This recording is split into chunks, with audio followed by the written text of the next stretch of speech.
Hi, I'm Sydney Blackmore with CUTV News, and this is another International Women's Day segment. I have with me Farah and Tess, once again from PINAY, and we're going to be discussing the upcoming Women's Day conference and also March that's scheduled to happen on International Women's Day, March the 8th. So thank you very much, ladies, for giving me your time and speaking about these issues.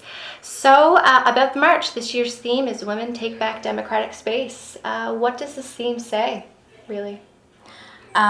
Essentially, there's this perception that women have achieved justice, have achieved dignity, and the mainstream word of equality. But the reality is that women continue to struggle. For example, the case of PINAY, where women who are involved with the LCP, the Live-in Caregiver Program, still can't work with justice, can't migrate with dignity, and other forms of whether it's domestic abuse, whether it's facing deportations, whether it's Indigenous women facing manifestations of colonialism still, about land and youth facing police brutality from the state. So those things are still there, and that's very much part of the continued struggle of women. And so taking back democratic space means that we're still taking on public space, taking back the streets, and it's particularly symbolic given that last year on Women's Day was the 6th year that we were having it, and we were marching, and then at the end, it was completely ruined by police brutality. 3 women specifically were, very badly hurt. Women were being thrown to parking meters. 3 women specifically had blood. One woman was having blood gushing out of her knee. Another one was having, blood coming out of her lips because of the batons that hit them. And so this year we said that we're going to remember that. We're never going to forget that. And instead of being afraid, because that's what the police and, different state figures try to do, is that when women actually try to act on our own and determine our own destinies, that they try to repress us, that we won't let that, affect us, and that instead of being afraid today, like this year, we're going to come back and say we haven't forgotten, and we're going to continue to take back the streets. Mm-hmm. So speaking of the police incident that did happen last year, how has it affected the planning of this year's march? I think one of the important things is that we've been trying to tell people about what happened last year, because there was a complete media blackout about what happened, and I think that's informed a lot of the way we've been talking about the march. So I think that's been critical, and really trying to get the word out to media, to people that we work within our own centers, organizations, and really encouraging people to come out. So Tess, you are also a member of Women of Diverse Origins. We spoke about that a little bit earlier. So how does the goals of PINAY reflect in International Women's Day in the conference and also in the march? Well, the theme is Women Take Back Democratic Space. And as Par have said, there's a perception that we had gained equality and liberation, and we still haven't done that, because take, for instance, the case of the LCPers, the live-in caregivers, they're still not covered by CSST. And again, although we think that they are covered by the 40-hour work week, that they are just supposed to work 8 hours a day, that's not a guarantee, because they stay with their employers as a live-in caregiver. And if the employers wants them to work until midnight, so there's no guarantee that they will be paid overtime. So this is a forum for us to address our issues, and I think this is the same issues being faced by other workers in Canada, not just live-in caregivers. Okay, so what kinds of issues will be addressed at tomorrow's conference, and also again at the March 8th march? Well, tomorrow we will have speakers, international speakers. We have Connie Regalado from Migrante International. This is a Filipino International Migrant Workers Association all over the world, and she will address the struggles and what the women of the Filipino women have gained.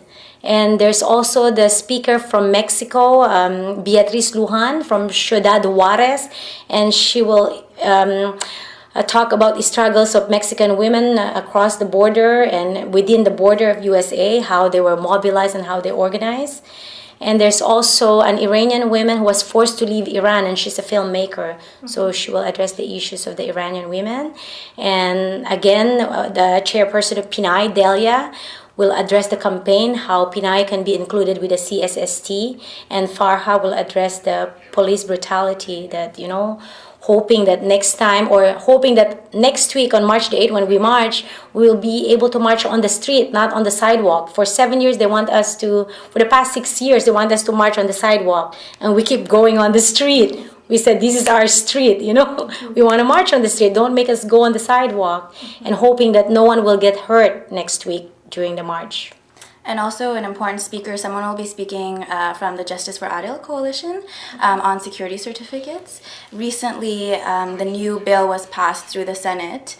A bill that they made certain changes, but a bill that's still unconstitutional. The security certificates were ruled unconstitutional and fundamentally against people's rights, and yet it was still passed. So there will be someone speaking about that and the particular effects it also has on women. So I think that's important.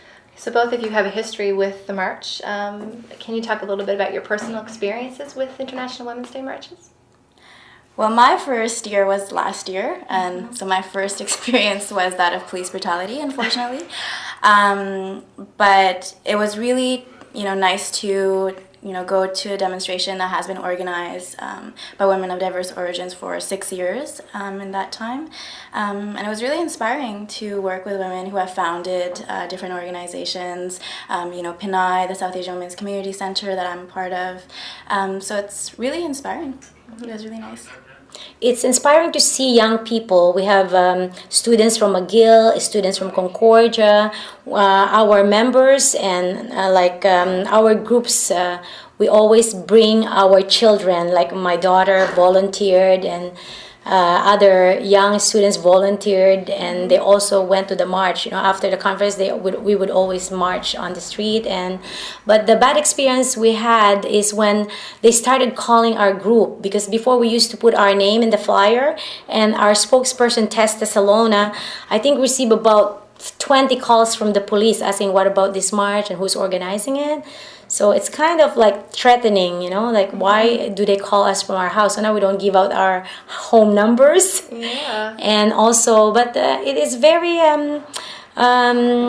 inspiring that despite the fact that they're trying to block us, we're still there, trying to prove that we are women. We want to take back the street. We want to take back our rights and whatever little democratic space, we won before. Well, what do you think that says? You speak of people trying to block the whole march, and this is entirely about educating women about their rights. What do you think that says of the state of women's equality today in Canada? I think it's saying exactly what we've been saying. It shows that, like I said previously, that when we show that we're agents of our own lives, that, we will fight against different policies that are, oppressive, that will fight against different laws and different behaviors, whether it's police brutality or, the border agents coming in to deport people, racism, sexism on the street. It says that they don't want any of that. And I think it's something that we've been saying for a long time, and it's something that we know that we have to continue fighting against. Great. Well, International Women's Day has a very strong presence, and I'm really happy to have both of you speak about it today. So if you could, each of you, give some contact information about when, where, what's going on for each of these events, that would be really great for our viewers. Yeah. So for tomorrow, Saturday, the 1st of March, it's going to be held at the Université de Montréal, 3200 Jean-Brillant. You can take the Metro Côte de Neige, and it's on the 2nd floor. And we're asking for a voluntary contribution of $5, but nobody will be turned away. It's just to cover the expenses, food, lunch is included, and child care will be provided. And you can call the Immigrant Workers Center at 514-342-2111 for more information. And any contribution could be sent by check to the Immigrant Workers Center. And the march will take place March 8th on Women's Day. It's also in Côte de Neige. You can take Côte de Neige Metro. You can take bus 165 or 166. We're going to be gathering at noon at the corner of Queen Mary and Dissel. Okay.